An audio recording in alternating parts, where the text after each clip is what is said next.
मानव जाति बुरी आदतों में बंधी हुई डूबी हुई है।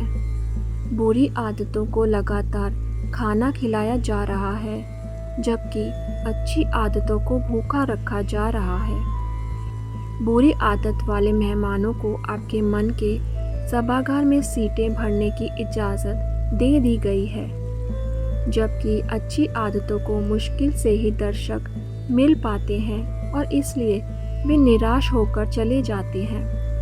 अच्छी आदतें विकसित करने के लिए आपको उन्हें अच्छे कार्यों से पोषित करना होगा और ऐसा करने के लिए अच्छी संगति की तलाश करना आवश्यक है।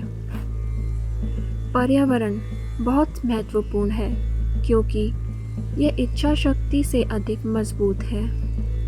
अधिकांश मनुष्य पदार्थ की ओर यात्रा कर रहे हैं और आपको उनके उदाहरण का अनुसरण करने के लिए प्रोत्साहित करते हैं। ऐसे व्यक्तियों की दिमाग की सर्चलाइट लगातार बाहर की ओर केंद्रित होती है, जबकि उनकी किरण अंदर की ओर केंद्रित होनी चाहिए। लोग भाग रहे हैं, लेकिन दुनिया में ऐसी कोई जगह नहीं जहां वे खुद से बचने के लिए भाग सकें।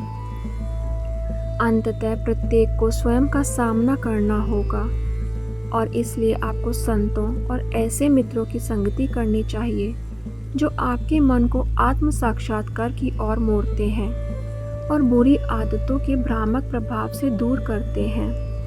आपकी सफलता को रोकने वाले चोर आपकी अपनी बुरी आदतें हैं। आप अपनी प्रार्थनाएं बिना किसी सुरक्षा के ईश्वर के पास भेजते हैं और वह ईश्वर तक पहुंचने से पहले बुरी आदतों, बेचैनी और संदेह के लुटेरों द्वारा रास्ते में ही खत्म हो जाती हैं।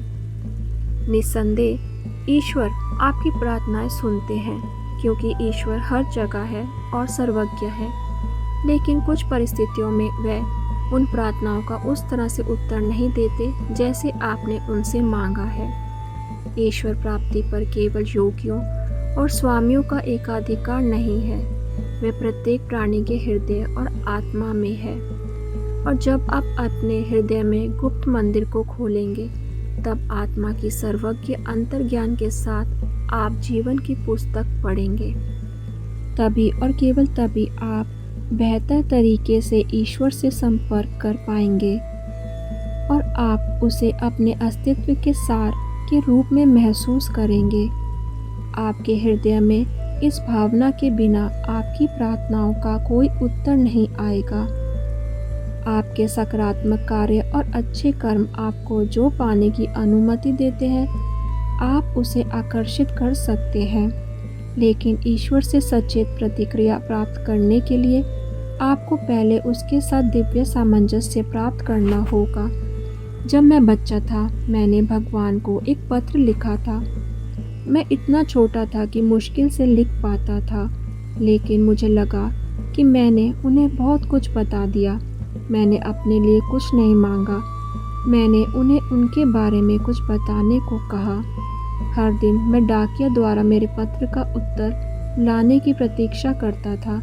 मुझे कभी संदेह नहीं होता था कि उत्तर नहीं आएगा, और एक दिन आया जब उनका उत्तर आ ही गया। वे मेरे पास स्वप्न में आए। मैंने परमेश्वर का उत्तर चमकते सोने के अक्षरों में लिखा हुआ देखा। मैं शायद ही पढ़ सका, लेकिन मुझे इसका अर्थ समझ आ गया। उन्होंने कहा, मैं जीवन हूँ, मैं प्रेम हूँ, मैं तुम्हारे पिता और माता के माध्यम से तुम्हारी देखभाल कर रहा हूँ। तब मुझे समझ आया, मुझे भगवान का एहसास हुआ। यदि ईमानदारी और बिना शर्त भक्ति के माध्यम से आपकी प्रार्थनाएं भगवान तक पहुँचती है, तो इससे कोई फर्क नहीं पड़ता कि आपके पाप समुद्र से अधिक गहरे हैं या हिमालय से भी ऊंचे हैं। ईश्वर उन कर्म बाधाओं को नष्ट कर देंगे। कुछ समय के लिए शायद आप अंधेरे की एक परत के नीचे डूब सकते हैं, लेकिन फिर भी आप एक शाश्वत ज्वाला की चिंगारी हैं। आप चिंगारी को छुपा सकते हैं, लेकिन आप उसे कभी नष्ट नहीं कर सकते। ईश्वर हर चीज़ में है। जब आपके पास वह है, तो आपके पास सब कुछ है। अब मैं जो भी चाहता हूँ वह तुरंत मेरे पास आता है। इसलिए मुझे सावधान रहना चाहिए कि ईश्वर से क्या मांगना है। सबसे पहले और आखिरी में मैं केवल ईश्वर की ही कामना करता हूँ। जब मैं दूसरे के लिए प्रार्थना करता हूँ तो मुझे संघर्ष करना पड़ता है, क्योंकि मुझे उनके कर्मों से लड़ना पड़ता है। ईश्वर की तलाश में आपको सावधान रहना चाहिए कि जब आप ईश्वर की कामना करते हैं तो आप गुप्त रूप से किसी और चीज़ की कामना ना कर रहे हों। और अगर आप अपने आप से ये कहते हैं कि पहले मैं ईश्वर की कामना करूँगा, फिर निश्चित रूप से मुझे वह ऑटोमोबाइल मिल जाएगा जो मैं चाहता हूँ, यह सही नहीं है। आप भगवान को मूर्ख नहीं बना सकते।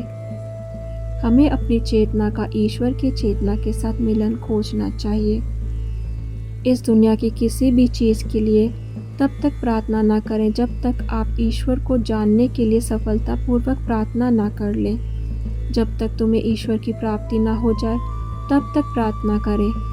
तब तुम्हारी प्रार्थनाएं बुद्धि से निर्देशित होंगी, ना कि आदतों की प्रवृत्ति से।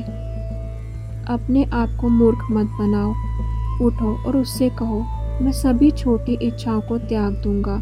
मैं केवल तुम्हें जानने के लिए उत्सुक हूँ।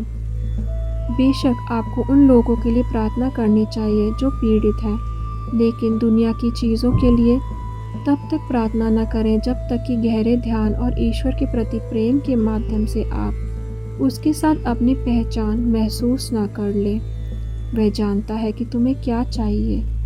ईश्वर को तब तक खोजें जब तक आप उन्हें पा ना लें, जब तक कि आपका पूरा अस्तित्व उनकी शक्ति और महिमा से संबंधित ना हो जाए।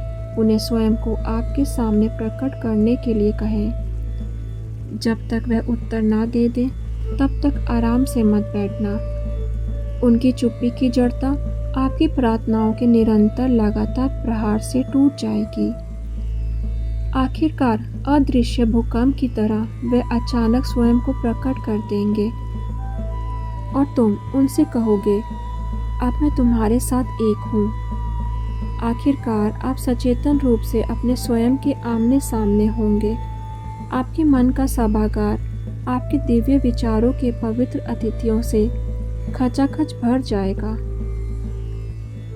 वीडियो को लाइक करें, चैनल को सब्सक्राइब करें और बेल आइकन दबाना ना भूलें।